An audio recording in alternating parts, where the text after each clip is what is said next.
ಸ್ವಕ್ಷೇತ್ರದ ಪ್ರೀತಿಯನ್ನ ಕಂಡು ಸಿಟಿ ರವಿ ಕಣ್ಣೀರ್ ಹಾಕಿದ್ದಾರೆ.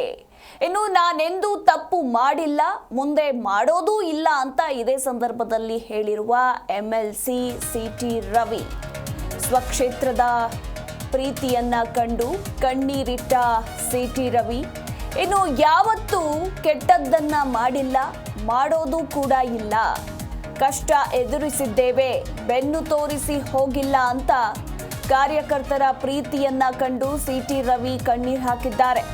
ಇನ್ನು ಚಿಕ್ಕಮಗಳೂರಿನಲ್ಲಿ ಸಿಟಿ ರವಿಗೆ ಭರ್ಜರಿ ಸ್ವಾಗತ ಕೋರಲಾಯಿತು.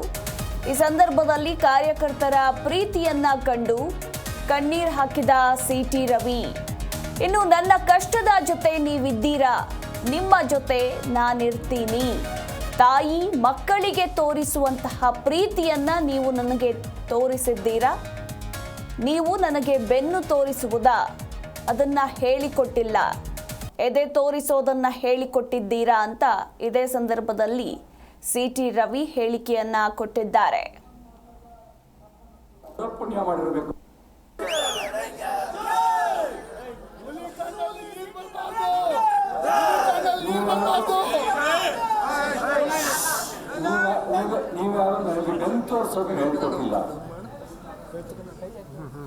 ಎದೆ ಕೊಡೋದನ್ನು ಹೇಳ್ಕೊಟ್ಟಿದ್ದೀರಿ.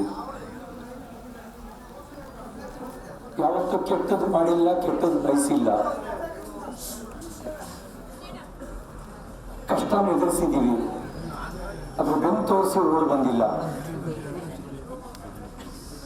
ನೀವು ಯಾವ ಪಾಠವನ್ನ ನನಗೆ ಚಿಕ್ಕಮಗಳೂರಿನ ಜನ ಯಾವ ಪಾಠವನ್ನ ಹೇಳ್ಕೊಟ್ಟಿದ್ದೀರೋ, ಹೋರಾಟ ಮಾಡಬೇಕು, ಎದೆಗಳು ಹೊಂದಬಾರ್ದು ಅಂತ ಹೇಳಿದ್ದೀರೋ ಅದನ್ನೇ ವ್ರತವಾಗಿ ಸ್ವೀಕಾರ ಮಾಡಿ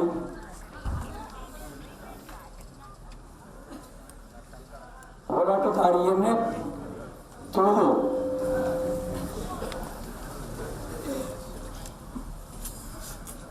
ಊರಿಗೆ ಬಂದಾಗ ಮಧ್ಯರಾತ್ರಿ ಹತ್ತತ್ರ 1 ಗಂಟೆ ರಾತ್ರಿ ನಿಮ್ಮನ್ನು ನೋಡಿದಾಗ ನನ್ಗನ್ನಿಸ್ತು ಯಾವುದೋ ಪುಣ್ಯ ಮಾಡಿರ್ಬೇಕು ನಾನು ಅಂತ ಹೇಳಿ. ಅಣ್ಣ ನೀವು ಕಣ್ಣೀರ್ ಹಾಕ್ಬೇಡಿ ಅಣ್ಣ, ಇದು ಕಣ್ಣೀರು ಅಂತ ಅನ್ಕೊಂಡ್ಬಿಡಿ, ನಿಮ್ಮ ಪ್ರೀತಿ ನೋಡಿ ಬರ್ತಿರತಕ್ಕಂಥ ಆನಂದ ಭಾಸ್ಮ.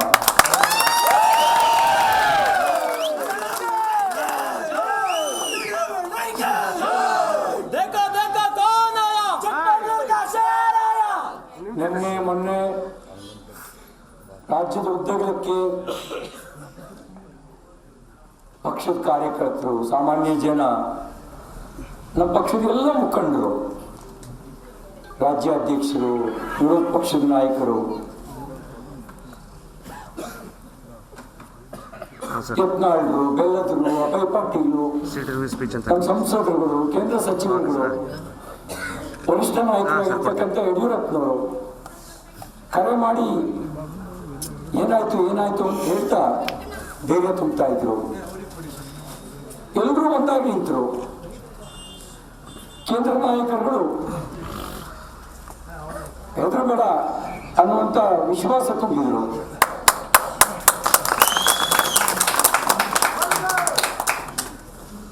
ನಮ್ಮಮ್ಮನೂ ನನಗೆ ಹೆದರಿ ಬದುಕೋದನ್ನು ಹೇಳ್ಕೊಡ್ಲಿಲ್ಲ. ದುಡಿದು ಬದುಕು, ಕಷ್ಟಪಟ್ಟು ಬದುಕು, ಕಷ್ಟಪಟ್ಟ ಮೇಲೆ ಬನ್ನಿ ಅಂತ ನಮ್ಮಮ್ಮನೂ ನನಗೆ ಹೇಳ್ಕೊಟ್ಟಿದ್ದು. ಆವಾಗ ನಿಶ್ಚಯ ಮಾಡಿದೆ, ಯಾವುದೇ ದೃಷ್ಟಿಯಿಂದ ನನ್ನಿಂದ ಸಣ್ಣ ಪುಟ್ಟ ತಪ್ಪುಗಳು ಸಂಘಟನೆ ವಿಷಯದಲ್ಲಿ ಆಗಿದ್ರೂ ಪಕ್ಷದ ಲಕ್ಷ್ಮಣ ರೇಖೆ ಮೀರಿಲ್ಲ. ಇನ್ಯಾವತ್ತು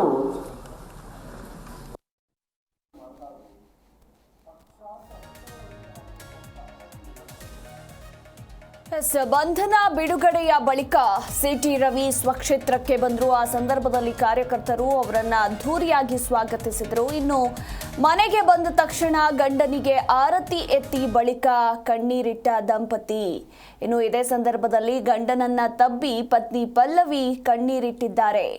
ಇನ್ನು ನಿಂಬೆಹಣ್ಣನ್ನ ತುಳಿಸಿದ್ರು ಸಿಟಿ ರವಿ ಅಜ್ಜಿ. ದೃಷ್ಟಿ ತೆಗೆದು ತದನಂತರ ಸಿಟಿ ರವಿ ಎಡಗಾಲಿನಲ್ಲಿಯೇ ಆ ನಿಂಬೆಹಣ್ಣನ್ನು ಅವರ ಅಜ್ಜಿ ತುಳಿಸಿದ್ದಾರೆ. ಮೆರವಣಿಗೆ ಮುಗಿಸಿ ಮನೆಗೆ ಬಂದ ನಂತರ ಸಿಟಿ ರವಿಗೆ 5 ಮುತ್ತೈದೆಯರು ಆರತಿಯನ್ನ ಎತ್ತಿದ್ರು. ತದನಂತರ ನಿಂಬೆಹಣ್ಣಿನಲ್ಲಿ ದೃಷ್ಟಿಯನ್ನು ತೆಗೆಯಲಾಯಿತು. ಅವರ ಅಜ್ಜಿ ನಿಂಬೆಹಣ್ಣಿನಲ್ಲಿ ದೃಷ್ಟಿಯನ್ನು ತೆಗೆದು ಎಡಗಾಲಿನಲ್ಲಿ ಆ ನಿಂಬೆಹಣ್ಣನ್ನು ತುಳಿಸಿದ್ರು. ಆ ಒಂದು ದೃಶ್ಯಾವಳಿಗಳನ್ನು ಕೂಡ ನೀವು ಗಮನಿಸಬಹುದು.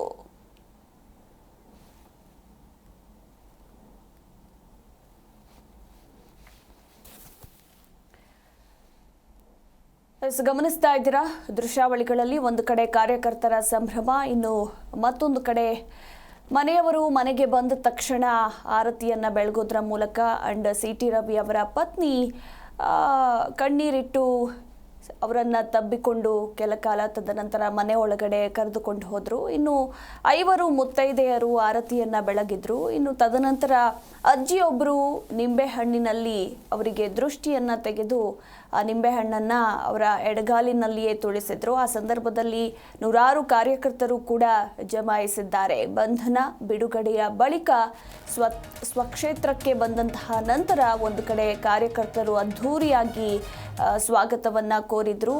ಅದನ್ನು ಕಂಡು ಸಿ.ಟಿ. ರವಿ ಕೂಡ ಕಣ್ಣೀರು ಹಾಕಿದ್ರು.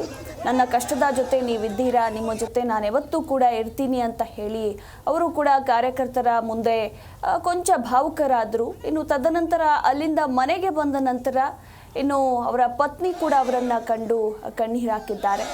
ಇನ್ನು ಅದಾದ ಮೇಲೆ ಅವರಿಗೆ ಆರತಿಯನ್ನು ಬೆಳಗೋದ್ರ ಮೂಲಕ ಮನೆಗೆ ಕರೆದುಕೊಳ್ಳಲಾಯಿತು.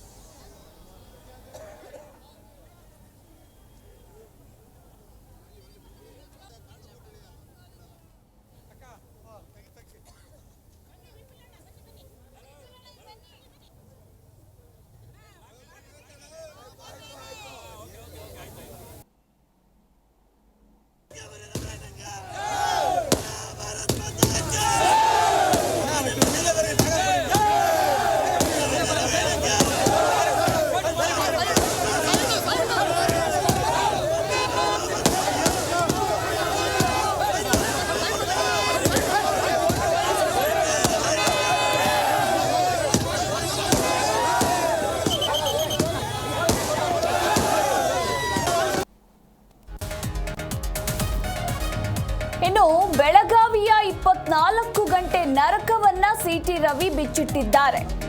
ಅವರ ನಡೆ ನಿಗೂಢವಾಗಿತ್ತು, ಅನುಮಾನಾಸ್ಪದವಾಗಿತ್ತು. ಕಬ್ಬಿನ ಗದ್ದೆ ಮತ್ತು ಕ್ರಷರ್ಗೆ ಕರ್ಕೊಂಡು ಹೋದ್ರು ಅಂತ ಪೊಲೀಸರ ನಡೆ ವಿರುದ್ಧ ಚಿಕ್ಕಮಗಳೂರಿನಲ್ಲಿ ಸಿ.ಟಿ. ರವಿ ಹೇಳಿಕೆಯನ್ನ ಕೊಟ್ಟಿದ್ದಾರೆ. ಬೆಳಗಾವಿಯ 24 ಗಂಟೆ ನರಕವನ್ನ ಬಿಚ್ಚಿಟ್ಟಿದ್ದಾರೆ ಸಿ.ಟಿ. ರವಿ. ಕಬ್ಬಿನ ಗದ್ದೆ ಕಾಡಿನಲ್ಲಿ ರಕ್ಷಣೆ ಮಾಡೋದಕ್ಕೆ ಕರೆದುಕೊಂಡು ಹೋದ್ರ, ಮಧ್ಯರಾತ್ರಿ ನನಗೆ ಕ್ರಷರ್ಗೆ ಕರ್ಕೊಂಡು ಹೋಗಿ ಸೇಫ್ಟಿ ಕೊಡೋಕ್ ಮಾಡಿದ್ರ, ನನ್ನ ಬೆನ್ನತ್ತಿ ಬರ್ತಾ ಇದ್ದ 50 ವಾಹನಗಳನ್ನ ಬ್ಯಾರಿಕೇಡ್ ಹಾಕಿ ತಡೆದಿದ್ದಾರೆ. ಅದು ಹೇಗೆ ಕೋಆರ್ಡಿನೇಷನ್ ಮಾಡಿಕೊಂಡ್ರೋ ಗೊತ್ತಿಲ್ಲ ಅಂತ ಇದೇ ಸಂದರ್ಭದಲ್ಲಿ ಸಿ.ಟಿ. ರವಿ ಹೇಳಿಕೆಯನ್ನ ಕೊಟ್ಟಿದ್ದಾರೆ. ಮಾಧ್ಯಮದ ಅವರ ನಡೆ ನಿಗೂಢ ಮತ್ತು ಅನುಮಾನಾಸ್ಪದವಾಗಿತ್ತು.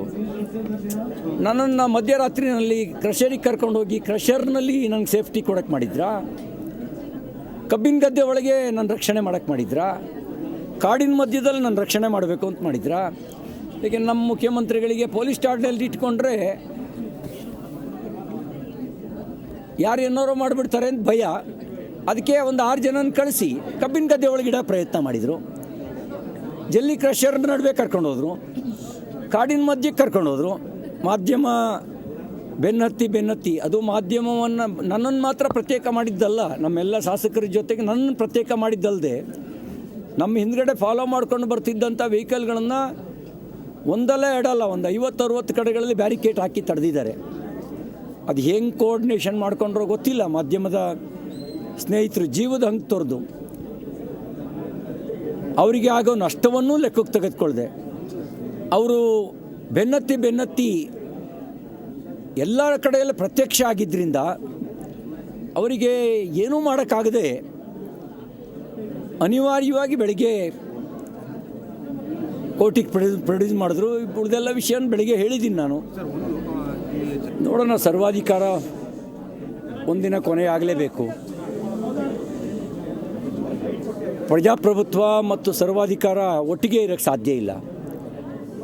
ಇಲ್ಲಿ ಪ್ರಜಾಪ್ರಭುತ್ವ ವ್ಯವಸ್ಥೆ ಒಳಗೆ ಸರ್ವಾಧಿಕಾರಿ ಮನಸ್ಥಿತಿಯ ಆಡಳಿತ ನಡೆಸ್ತಾ ಇದ್ದಾರೆ. ಜಿ ಕನ್ನಡ ನ್ಯೂಸ್ ಈಗ ನಿಮ್ಮ ಮನೆಯಲ್ಲೇ ನೋಡಿ. ಎಲ್ಲ ಕೇಬಲ್ಗಳಲ್ಲಿ ಈಗ ಲಭ್ಯ. ನಿಮ್ಮ ನೆಚ್ಚಿನ ಜಿ ಕನ್ನಡ ನ್ಯೂಸ್ ಈಗ ಸನ್ ಡೈರೆಕ್ಟ್ ನಲ್ಲಿ number 292, Tata play number 1664, Jio TV number 1334, NXT digital number 30, in cable number 30, city networks 51, U digital number 162, GTPL number 17, Rockline telecommunications number 42, Shri Basaveshwara cable number 168, rural cable network 60, Vinayaka digital 57, Abhishek cable 821, city channel 53, Siddeshwara cable network 57, V4 digital Infotech 628, Surya digital networks 53, Gajanan digital number 836, Malnad infotech private limited number 56, Metrocast number 830, victory digital number 167ರಲ್ಲಿ ನೋಡಿ ಆನಂದಿಸಿ.